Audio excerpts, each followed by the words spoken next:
Well, we got started a little late today Yeah. because you had an encounter with a coyote outside and you were tipped off by the calls of the chickens, Yeah. the unique chickens you have. Why don't you tell the audience about that?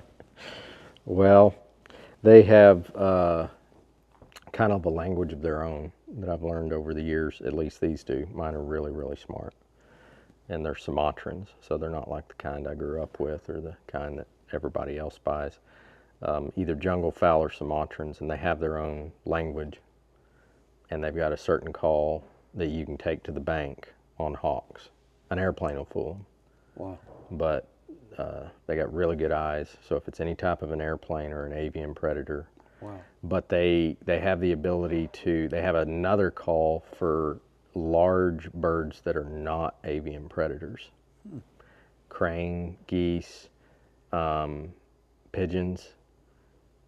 So if a pigeon flies through or a dove, they'll give a call and everybody will stop what they're doing. They'll look to the main rooster that usually gives it and they'll just kind of watch them go by. Is that a territorial thing? No, it's very close to the call of like a hawk. If a kestrel, which could do them some harm but never would, but Right. it's a hawk. Right. I mean, it's a little bitty quail hawk. If he comes flying through, they'll call out hawk, and they won't look, they won't stop what they're doing, they will just immediately run for cover. Wow.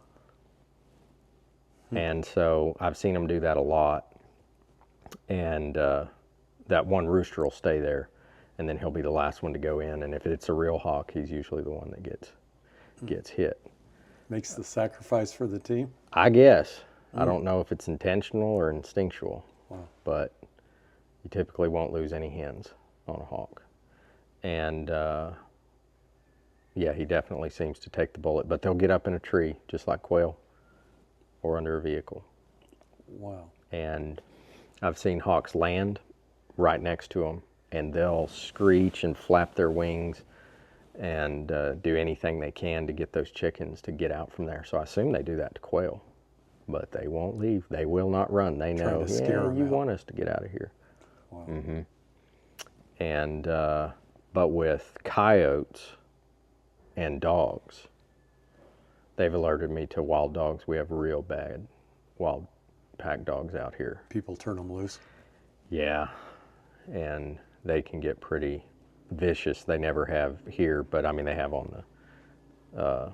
I'm more worried about kids or anything like that. But they were killing horses and goats here a while back. So there was a, Wow. and yeah, I believe that I got two of those, at least from what one of my neighbors told me. He said that there were these two that I'd got that were part of that group. But that with wild dogs, or coyotes, they have another call, and it's really more of a cackle. The hawk one is very unique with the coyotes, and it's timed a little bit, so they'll sound out sometimes, but it can be a false alarm. And when it is, silly as it sounds, there's almost like a "hey, shut up," because you'll hear one rooster going off like sounding off there's a coyote, and then you'll have another couple of roosters, and they just have this little cluck cluck cluck thing they do, and everybody goes quiet, and they just go back to eating, and they're just like, "No, shut up, that's false alarm. I saw that too." Wow. And it's usually a younger one, older one thing, and I've just something I've observed. But when the older ones, when they sound off that it's a coyote, you can take it to the bank, even if you don't see them. There was one there, and so I heard that right before we fired up the podcast here. I heard that 1 o'clock in the afternoon in the middle of the day. Right. And I take their word for it. So when I stepped out, I got about 20 yards outside the barn door, and there was a coyote running through the draw. I guess he'd heard me open the door or something, and he had missed. So he'd come up and he was trying to put the sneak on them, and they saw him. So they were all flying in. A couple of them were flying in from the field, but that just shows you they take that to the bank. So this coyote's off over here. When I stepped out, I saw two roosters flying in from 150 yards the other direction. All they know is somebody hollered coyote. I mean, you get back. And so here they come. So, you know, they're coming in from, I heard them sounding off. And that's how you know it's legit, because they'll literally start echoing, like, I'm coming. And like, hey, everybody, there's a coyote's been reported or something. I don't know. But it's definitely intentional and pretty unique. And then I saw that coyote. And, He was fleeing. yes. He was running from you. Yeah. So, I mean, I always, of course, I used to carry a great big, you know, full size 45. 2011 45. Carried it for years, probably 8 or 9 years, everywhere. And they're fine. I probably wouldn't have got this coyote if I'd have been packing that. The lead. I mean, when a coyote's full out, getting out of there, and I missed the first shot, of course, went right over his back. So now he's hauling butt. Right. He felt it. Yeah. And 80, 90 yards away. I figured he was about 90. I think we ranged it at about 80 where he rolled up. So I had my lead good, but I had my lead down. But first 2 shots went over his back, because a 9mm just shoots really flat with, you know, good shells. It's pretty flat shooting, and it always kind of surprises me how flat shooting it is. Yep. So. What were you shooting? Huh? What were you shooting? 365 SIG. Yeah. Little carry gun. So when I started carrying that, you know, out in the country, it's kind of my work pistol. You know, it's I don't know that I'd use the word saved my butt, but it's been one of the biggest tools. I've killed so many snakes. I mean, you can just snip a rattlesnake's head off from, you know, 10 or 15 feet, just no problem. And I've shot 2 coyotes with it, and cats getting in the chickens, mostly snakes. You know, it's you know, if you needed to ever put an animal down. Right. So it's been far more useful. I used to be a big anti-9mm guy, but I've done more with a 9mm than I've ever done with any other caliber, in spite of the fact I'm a big 45 guy. Right. It's always seems like it was a 9mm when I actually, you know, needed to shoot something. And it'd be tough to hit a coyote running full out at, you know, 80 yards with a 45. 45. Right. Would have been for me. So you said that your SIG 365, Yeah, it's the way you had it loaded, about 1350 yeah. feet per second. Yeah. As Well, opposed, that's a short barrel, so I mean, yeah, I think 1380 on a full size gun is what the shells will be doing. So realistically, it's probably closer to 1300 right. on the shells. But your 45 would have been a lot slower than that, right? Yeah, about 840 is usually what I Big difference. shot out of it, and yeah, and the recovery. I mean, The recoil. I can't was- remember what it was like. You heard the shooting. They weren't that far apart. I was taking pretty careful aim, but Right. you know, I just don't have big, massive arms like Kelly. I wouldn't have got back down on that moving coyote, you know, to get that lead. You'd have been recovering from some recoil a little bit. Right. I mean, a 2011 is not bad. Yeah. So it's. But the 365 is a bad. lot less than recoil. And I've shot a lot of coyotes with a 45, 1911. But, and a lot of them out there, I don't know quite that far. Right. I hit one standing out there one time at about 70. But most of them, if they were moving, were 30 to 50 yards, you know, where they just jump up and you whip out your pistol.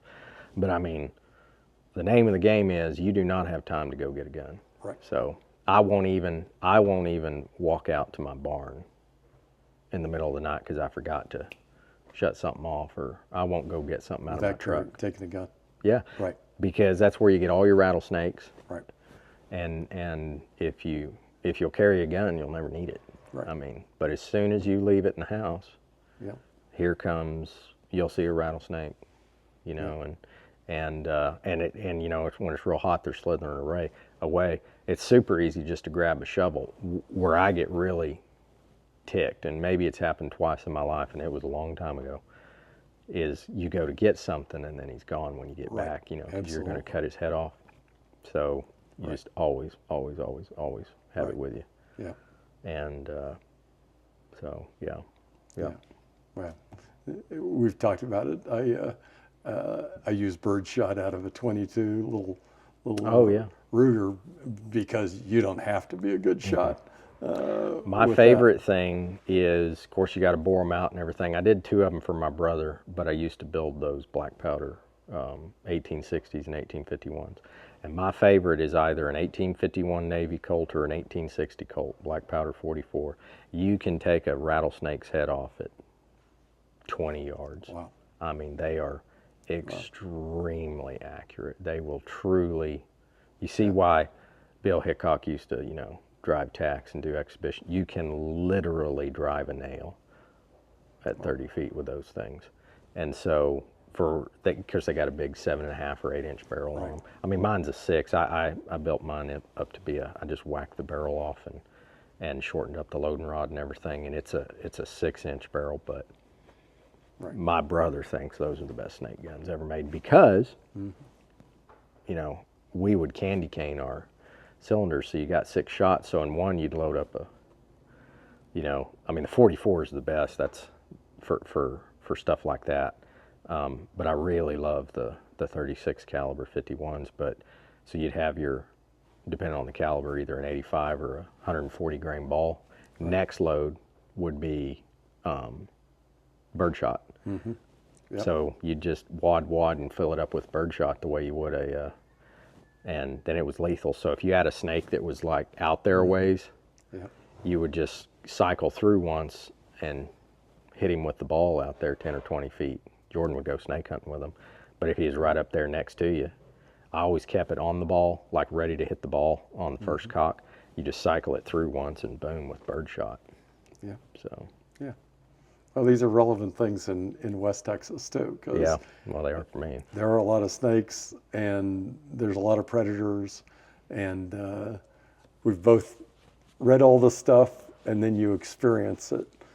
If you have fewer coyotes, you will have better wildlife. Oh, yeah. Just all there is to it. The biologists tell you that's not the case, but I've been on these ranches down in central Texas that had full-time trappers. Right.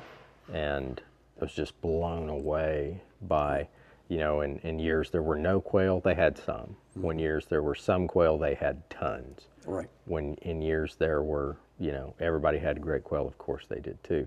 Right. But the whitetail, and I mean, you got to manage and there's breeding involved, but their thing was no high fence, all wild deer. Absolutely. But it's 20,000 acres. You got to have a real big piece of real estate to make a difference. To do something that. And so you only get your good stuff as you get into that inner circle, say the inner 10. Right. Super high, to get on this place. I mean, it's just jaw dropping what it would cost. But I was, invited there. A guy, really, really neat guy who managed it, said, it was back when I built those pistols, and he got one, I believe. And yeah, he did. And at some point, he was just like, I'm just amazed, if I remember correctly, this has been like 10 years ago, he said, I'm just amazed at how accurate those pistols are. And I said, man, yeah, they'll, and if you'll just practice with it a little bit, you see why them old guys preferred it. He said, well, what all could you do with this thing? And I said, oh man, especially that 1860. I mean, I'd kill anything with that. Right. I mean, when you can shoot that good with something. And he said, like what? And I said, well, I've shot lots of coyotes with them.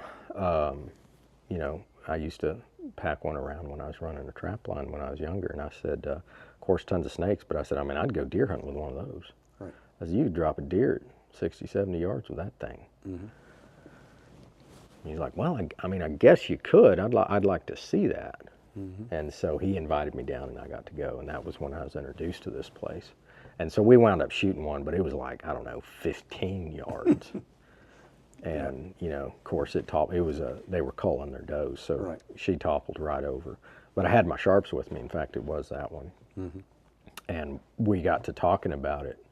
And he asked me, how far would you shoot something with that? I said, oh, you shoot a deer out there probably a quarter of a mile. Right. I mean, I would with this thing. I said, I don't know. I haven't got my shells. I just changed bullets, and Right. Experiment. I'd need to. I'm experimenting a little bit, but yeah, I guess. And he said, well, you want to do it? And I said, well, I need to check my zero. We got time. Put your money where your mouth is. So he set up a target, and I checked my zero. I don't remember, maybe 5 or 6 shells, and it was off. Mm-hmm. And I had to, re-zero it with this new load because I was just changing actually my powder. I was backing off my charge a little bit, and I used to shoot these big 450 grain bullets, and that I didn't cast myself, and they shoot good. And so once we got it zeroed, we went up on the side of the hill, and it was just a beautiful evening in, San Angelo, Texas, and Yeah. I heard a whitetail came across. I think he actually put some corn out and along the bait? road. Yeah, I think so. Mm-hmm. And said, well, this way when they're fanning out across that hill, they'll slow up, maybe Right. give you a good shot. And that's just, I don't know if they'd quite made it to the corn yet, but I think they had, and it's just about the way it worked. Right. So he ranged the doe for me. I think she was at 317. Yeah. Yeah. So I shot that one. But that ranch, and of course he was like, well, there you go. Yep, you said you could do it. I hit her pretty far back. I still caught both lungs, but it was all, I mean, literally the half an inch, off further back, and I'd have missed one of the lungs. Right. But I still got both lungs, but it was all the way back on both of them. But, it's not bad with iron sights and black powder. Mm-hmm. But that ranch had a full-time trapper, and at some point I was just like, man, you don't hear any coyotes. Right. I mean, and he goes, no, you won't hear any coyotes here. If you do, you let me know. We got a guy that's supposed to be taking care of that. Wow. And it was just amazing how the wildlife, it was just so lush that you would have thought this was some high fenced, managed. Right. No high fences, all wild. That was their thing. Hey, this is not manufactured. But the one thing in nature we're manipulating is Predators. coons and coyotes. Yeah. Now, coons are like rats. Yeah. You can probably only get 95% of them. But I'm telling you, he invited me to come back and hunt foxes since there were no coyotes. The foxes had kind of come up. Yeah. And they were starting to thin those out too. And he invited me and let me and my brother come back and shoot some foxes. And it was the beatingest thing in the world to just go for 2 days throughout the night in Texas. Right. Never hear a coyote, never see a single coyote track. Right. But you just can't believe the deer Right. and the quail and stuff. So And it's amazing because, San they say that Angelo- doesn't make a difference. Of course it does. And he works for A&M, and man, Right. he just knows so much about birds. And in fact, he raises quail, he raises turkey, he raises pheasant. He's big bird guy. It's great. But he would tell me, yeah, I used to be one of those guys. They say it doesn't really matter, but kind of hard to argue with these Results. our neighbors. They ain't got game like this. They don't Right. have birds like this, and Right. we got lots of them, and that's really the only difference. That's the only thing we're doing that they're Right. not is. And if people saw San Angelo, the vegetation in San Angelo, man. And it's the coyote capital of the world. That's where Right. they hold all those big competitions. right.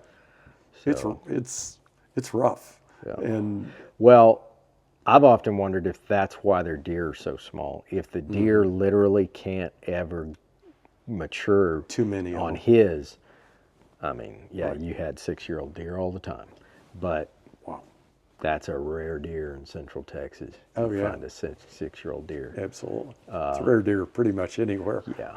People shoot them way too young and they never get a chance to get big. And but up here, you've got these places that we'll get them like that. But even down there, I don't think it's just the hunters. I think Right. they do have a lot more coyotes than we do. Mm-hmm. Yeah. Yeah. Well, it was just fun that in the middle of the day you heard all the commotion and Yeah. went out and were able to I can't plunk it. tell you how much I hate those things if you've got Right. livestock. Oh yeah. man, you'll develop a real animosity for them real quick. Because to me, that's I've never seen that. That's just the ultimate chap my butt, right in the middle of the day. I mean, Right. I'm so Broad glad. daylight, I'm he's so out glad there. I got him. You talk about depressed. I don't know if we could even do this podcast. I wouldn't be even able to. Well, the impact they have on to- whitetail deer, and where my place is, Yeah, but- a ton of mule deer. I mean, My- they impact the population. My understanding, I kind of felt like that I had an understanding with nature. Like, hey, nighttime. Right. That's fine. You can do whatever you want, but in the Not if daytime, they get bold. you're not supposed to be here. Right. My chickens can go out and do whatever they want in the day. That's kind of the Right. arrangement we have. Right. But that's probably the third coyote that I've killed. I've never seen one that late in the day. So, but that just shows you that wind. Right. I mean, back when I hunted them constantly and was trapping, you'd fill up all your traps the day after 2 days worth of wind. Right. The hunting's not bad a day after, but when you have 2 days like we did, Right. above 45 miles an hour, and especially when it's like 60 miles an hour, you can just set your watch. The next Right. day, they are going to be everywhere, and they're stupid like that. Right. And as background for our audience, it's West Texas. It's early March, and we had a nasty day of weather yesterday. Was it that day or the day before where it snowed for a while and it rained for a while, and then it blew 45 miles an hour straight line? But in general around here, Jared and I were talking about it, it typically won't do that more than 2 days in a row. Yeah. Today is drop dead beautiful out there, 5 to 10 mile an hour winds. It'd be San Diego if we had an ocean, but we don't have an ocean. Well, they throw a fit if they get a 10-mile-an-hour wind. Right, right. But I mean, it's as nice as it gets here. It's just really inconsistent this time of year. But it's part of the fun of living in West Texas. And I live outside of town. I don't live as far outside as Jared does, but it's just a part of life. I've told Jared that, until February 4th of this year, I was hunting geese from where I live. And we got a little courtyard, and I'd go out and try to shoot them and see if they'd land in my courtyard. So I didn't have to, nobody could see me go out there and pick them up and that sort of thing. They were going to be eaten. It's all legit, all legal, but it's just the fun part of not living in town. Of really not living in town. And then our ranch down by the Kittaquay Valley, that's a whole different host of things. I mean, there are a lot of rattlesnakes, a lot of mule deer, a lot of white-tailed deer. Yeah. And I don't have enough time to take care of the predators. Yeah. But it does remind me of one thing. Last weekend, I put out Dr. Kendall's medicated quail feed, and people can shake their head and go, what in the world are you talking about? Watch Meat Eater, watch Steve Ranella. He had Dr. Kendall on, world-class toxicologist from Texas Tech University, and he's created an FDA-approved medicated quail feed. And we're going to find out as best we can.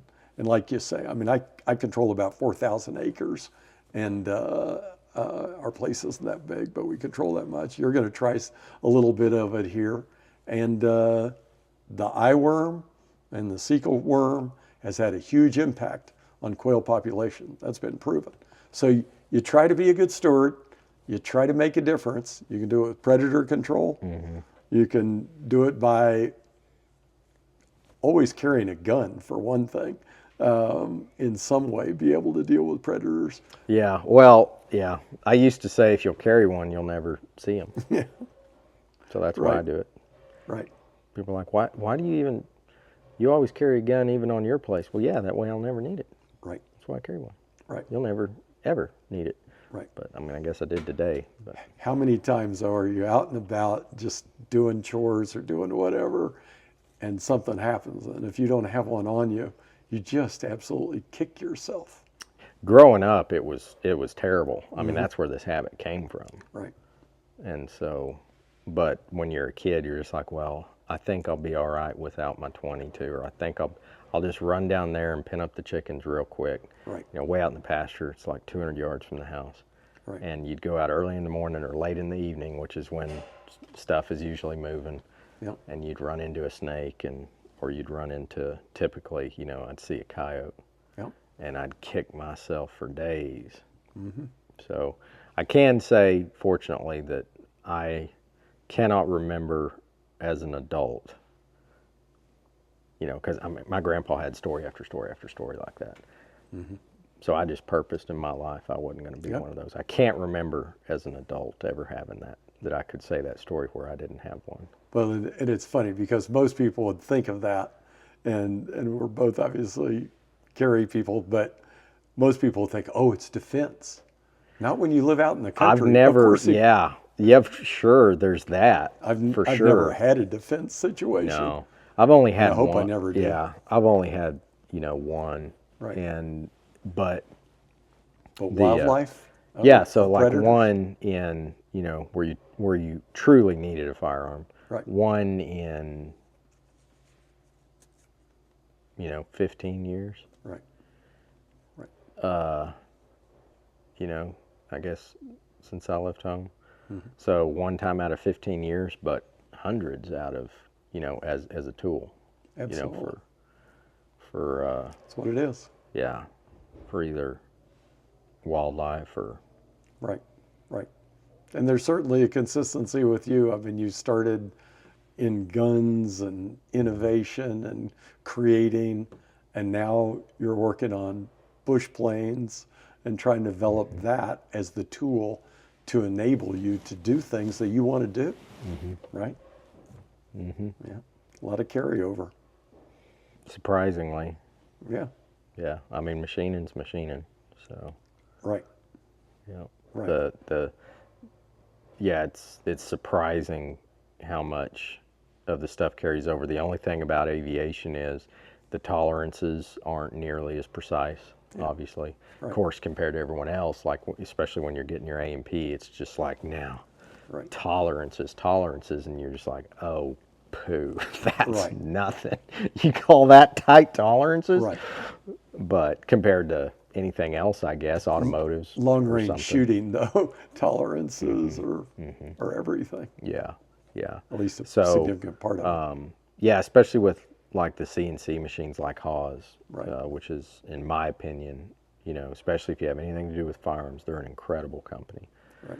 And they're very affinitive towards guys that are into that, and they like kind of the experimental stuff with firearms because to them, you know, no one really builds machines for firearms. So firearm guys like me were always taking something existing and adapting it, and they were always amazed. Right.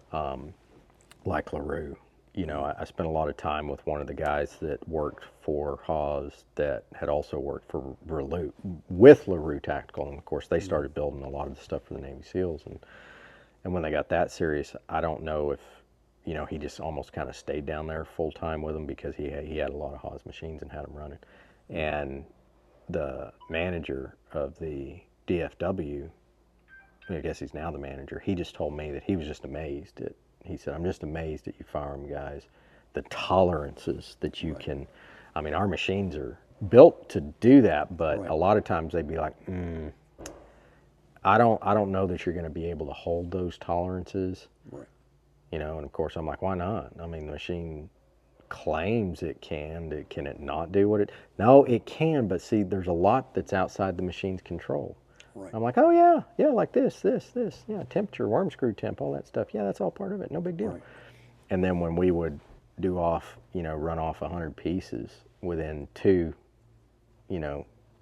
10 1,000ths of an inch, 2 10,000ths, not 2,000ths. Right.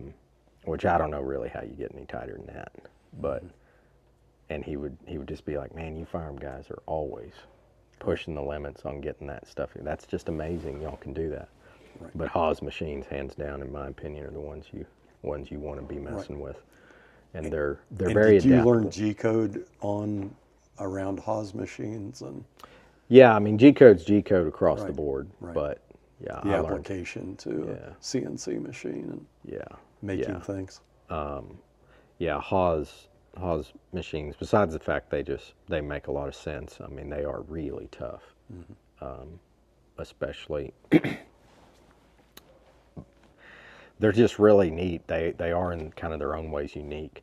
And probably what they're really amazing at, I think, is I'm going to call it high-speed prototyping.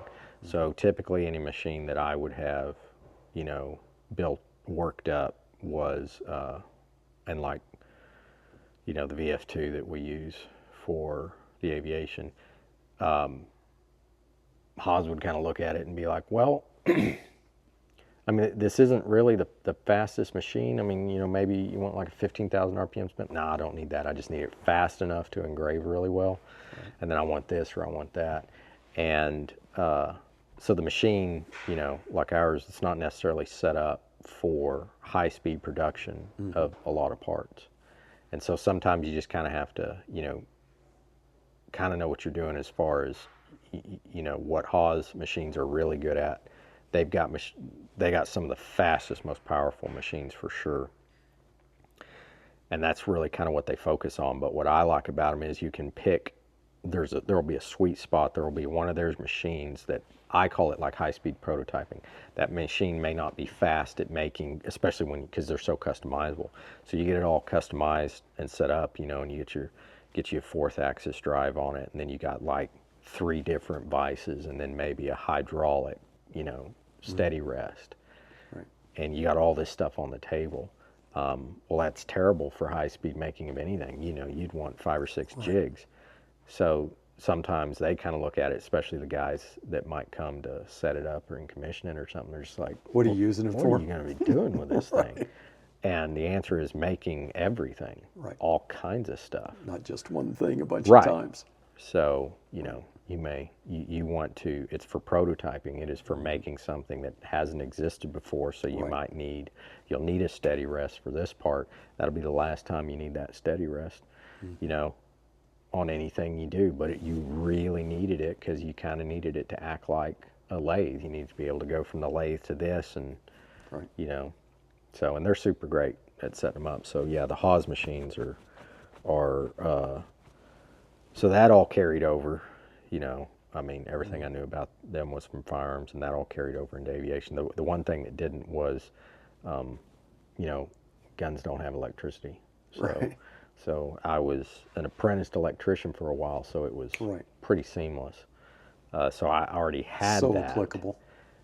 Yes, fortunately. But, you know, especially with Garmin, you want to be really good at electricity. So had to study up on that quite a bit. But everything else, you know, it's an easy fit. So if you are, you know, master level gunsmith, really into machining of firearms and stuff, you will do. And if you want to make a move into aviation, that's an easy move. Right. Because it's almost like, wow, this is easy. Right. I mean, you know, it's physics, you know, stuff's trying to snap your wings off, stuff's trying to rip your plane apart, you know, physics. It's got to solve problems. You know, you don't have 60,000 PSI trying to blow something up. So it's just a little bit easier, but you know, either one of them can kill you real quick. It's important to understand what you're doing because of how you're going to use it. No question about that.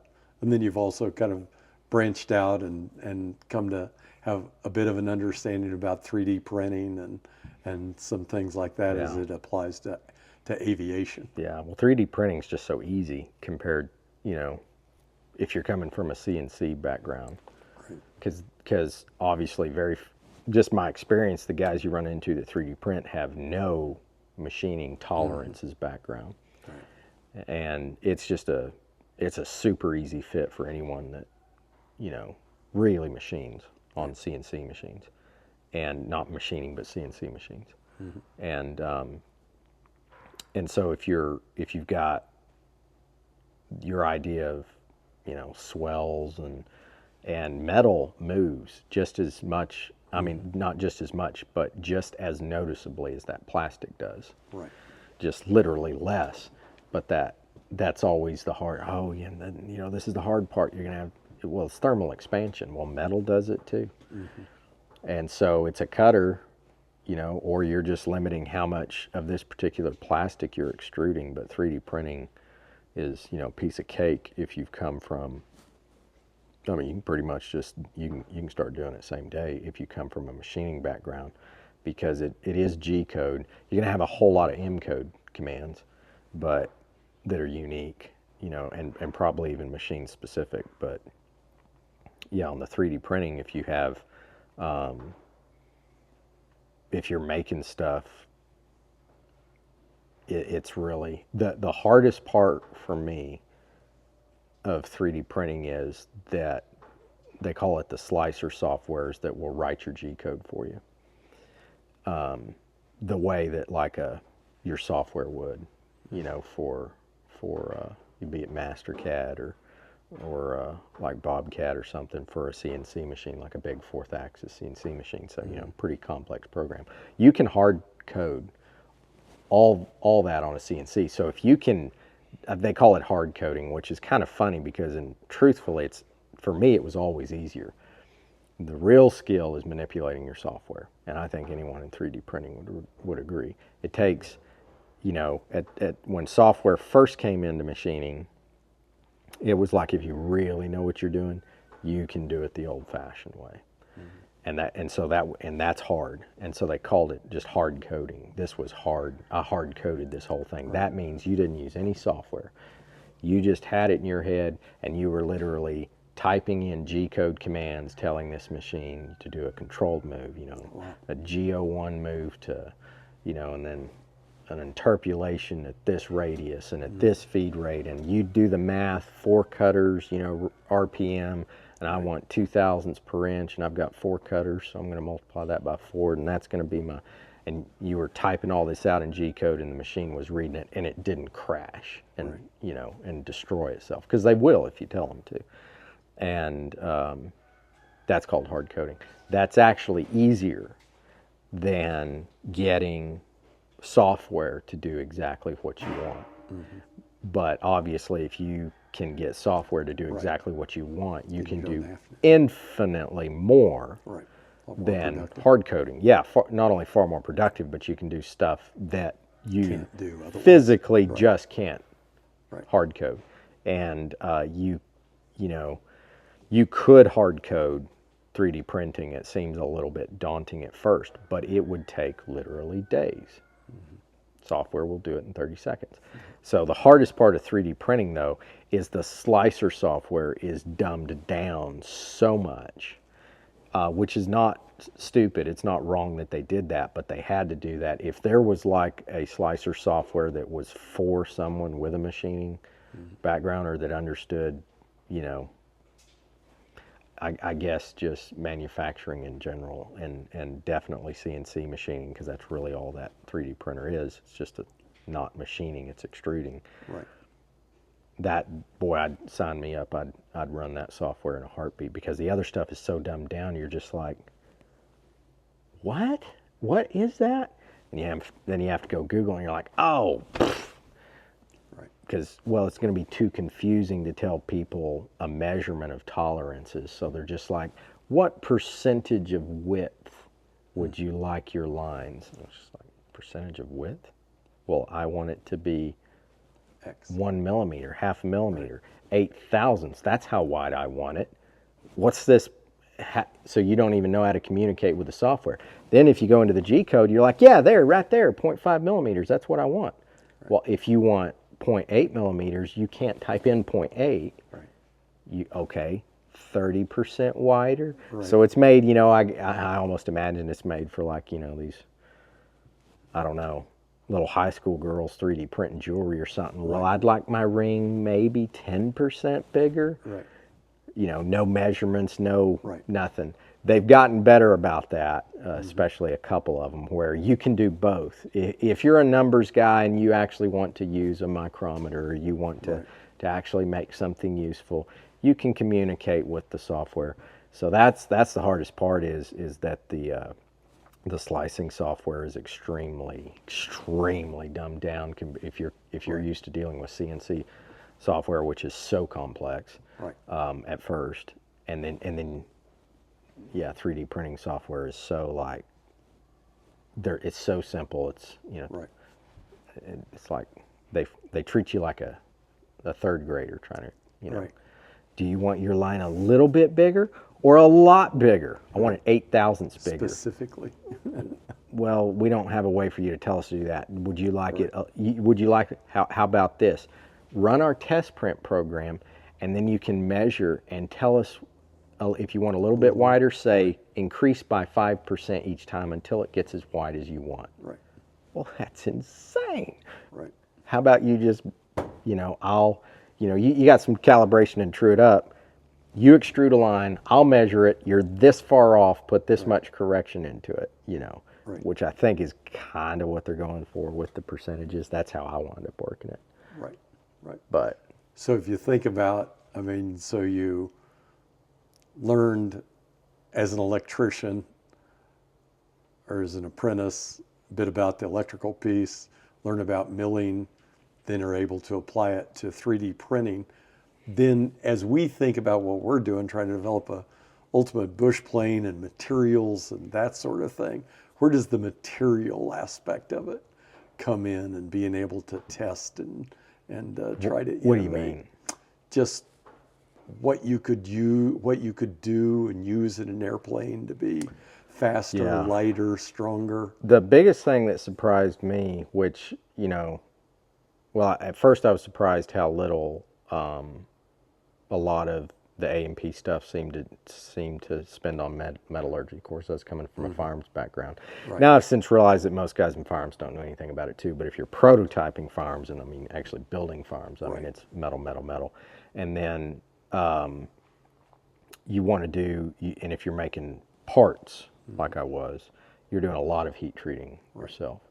And even Haas, they hooked me up, years ago with a guy that was really, obviously professional metallurgist. So learned a lot from him, and so that was years and years and years ago. When it comes to aircraft and stuff, yeah, it is pretty funny if you watch the internet. Some guys, and you're just like, that's not the way aluminum works. Right. Sometimes it was a little bit shocking to even see or hear professionals say some things in aviation, and you're just like, my goodness, that is so wrong. That is not the way aluminum works at all. And then, when you're going through your A&P course, you realize that's what they teach. Who came up with this? Well, I guess probably back in 1960, whatever. Right. That great, That's the understanding. that was the understanding. Now with electron microscopes and microscopy, they realize that's not at all the way aluminum hardening or work hardening works. And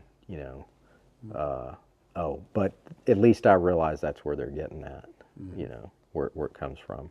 So I was able to connect a lot of dots. Right. For that because in firearms, and it's probably a lot maybe like knife making is, but that'll surprise you too how little a lot of the knife makers really know about metals. But in knife making, but definitely in firearms, is so unforgiving. Right. If you're a company and you were putting out, I was doing, me personally, my company, I was putting out probably about 2 to 5 custom firearms per day, be it shotguns, and there was going to be in those different kinds, from shotguns, a lot of handguns, and then some 19th century rifles. And these things were competition, so they were going to be used, and they were used the crap out of them. Right. And you're either have made, or you are making your firing pins, say, in 5,000 piece batches. And when you're putting that many guns out the door, you will literally go broke if you have a 10% return rate. You'll go broke if you have a 5% return rate. Got to get it right. Once it gets above 1%, that's bad. It's costing you money, And reputation. that's what you shoot for. Is if you send 100 guns out, one's going to come back. So if you got a problem with your metallurgy in that firing pin, you're going to find out so fast, and the whole world's going to find out fast. Right. So it's so unforgiving. You literally can't just operate on a false understanding, because your false understanding, no matter who taught you or where you got it, will be proved out that in fact is too brittle. That in fact is not the way you harden that kind of steel. Right. And so you're going to be groping in the dark, and blind, especially when you're making parts and improving parts and you're making them yourself and you're heat treating them yourself. Right. Because you can't even have outsource that and have it done because you don't know what needs to be done, and nor does anybody else, because it's new parts, never been in demand, part doesn't exist, you know. Right. So we improved, you know, a lot of Ruger firing pins, and you know, it wound up being a certain type of stainless steel, and fortunately it was very easy to be heat treated. But you get that wrong, you'll find out so fast. Right. You know, and if you get your cylinders, if you harden cylinders wrong and don't temper them wrong. Mm-hmm. So with the materials, you know, that was, at least on metallurgy, I had that down. So right. that really helped. Like I say, if you're in firearms, aviation is like, really in firearms, aviation is quite a bit behind Right. in technology, and especially in utilizing machining. So when you look into acceptable methods and standards for manufacturing in aviation, I think it's, you know, in the circular advisory, it's really outdated, like by about 50 years. So they're going to recommend you manufacture and prototype a part, and they'll teach you how you go about when you realize something is broken and there's no right. replacement and it needs to be made. It. And it's just like, oh my goodness. Right. And that's what you're going to be tested on. Right. You know, and if there was ever an issue with that part, they're going to be like, now, did you draw it out first by hand? No, I went straight to CAD CNC software with it. Right. Huh? What are you talking That's about? not even in the process. We start by hand, Right. and then we do a more precise with rulers, you know, and a compass, and we draft it up on graph paper, and from there we can have it analyzed, or if you feel good enough, you know, to analyze that yourself, then you could move on to production and take that to a machine. You'll dimension it, and then you're going to draw out, and you might be able to use a computer to help you dimension and write out and type out, and very neatly. It needs to be very clean. And that is, and here is a dimension drawing of a prototyped part that can be taken to any machinist or any machine shop and it be made. Yeah, that's true in 1960. And it would be super easy today. If you take it to a machine shop, they're going to take it and be like, okay, well, I'm going to go draw it up in CAD. Right. And then, you know, you want to pay me for that, and then you'll have it. And then you can go have it made anywhere else you want. Right. And then we'll dimension it, but you've already got it dimensioned. Right. And then we'll make it. So it's, I mean, that went out, that way of manufacturing completely went out the window in probably every other industry on God's earth, but definitely in firearms 20 years ago. Mm-hmm. But, you know, there's not even a place for it in aviation. It's just like, no. Right. Hand draw it out on graph paper, right. And when you're feeling really bold, you could dimension this yourself and might use a computer, but then you're going to want to take it somewhere and have that made or machine it yourself. Right. So, you know, that's across the board in aviation, metallurgy, manufacturing, acceptable methods and standards for manufacturing stuff. If you come from a firearms background, probably if you came from an oil field background, just making stuff that's never existed, right. that nobody's ever needed, and you need it for this one well. Right. Those guys are usually pretty fast. They are. And so if you're coming from probably, and I would, and from what I've heard, a Marine, if you're into making boat engines and boats, you know, aviation is so far behind, you know, on that too. Wow. So if you come firearms, probably oil fields, probably any other manufacturing industry, but definitely on firearms, aviation is a great fit for you because it's much easier. It's you know, not that you can get, I mean, they'll kill people, you know, just as fast, you know, but just as fast and just as often. So it's not that you can get complacent, but it's quite relaxed on the tolerances compared to firearms. The manufacturing standards are, you know, the only difficult part is they're so old, and they're going to hold you to that. It almost seems like if you were to prototype and make something new that was in general aviation, and it was a part, it's like, hey, this part doesn't existed, but I'm an A&P, and so I'm going to make an OEM replacement. You know, here's my standards. And if you didn't do the whole handwritten, hand-drawn graph paper, I think they might even use it as an occasion to hang you on the wall for it.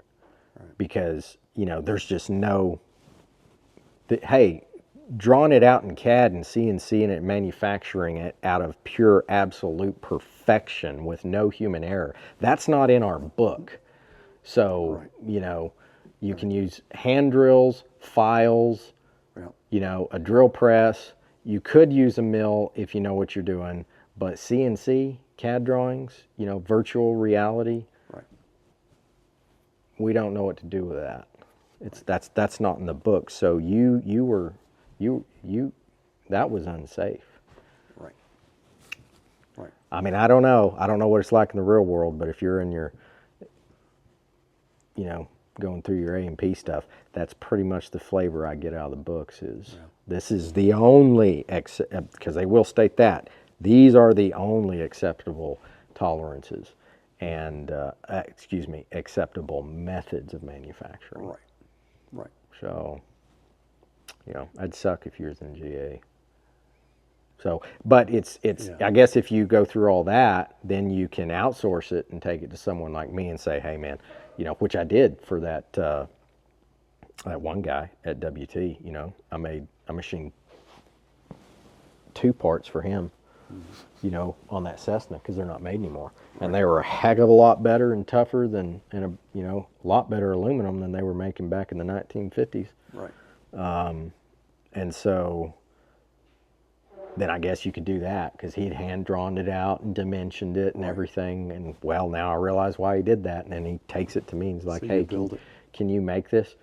Well, you know, screw all that hand drawn. How about the real skill is drawing it out in a computer and it can be analyzed and Right.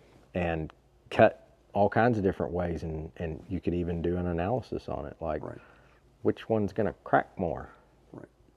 So I know that at the big shops and the big boys they do that, but I guess you're not supposed, they're not supposed to know that that's the way you're doing it. Anyways, the point is it's extremely outdated, and materials, you know, acceptable materials too. I mean, you know, I guess in one thing I like about aviation is that balsa wood and paper is still an acceptable material for a wing for general aviation commercial use aircraft.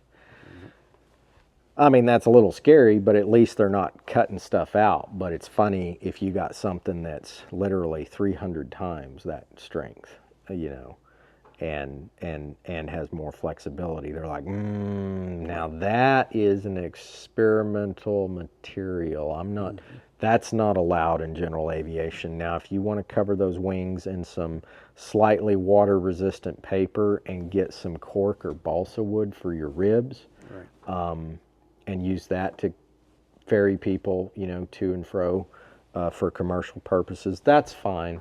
But let's be really careful with that carbon fiber. That can really bite you in the butt if you're not careful, because, you know, if it were to catastrophically fail, then it's going to catastrophically fail. Right. So we would suggest aluminum, but if you want to use, you know, some slightly water resistant paper and wood to make your aircraft and wings, that's fine too. We'll sign off on that.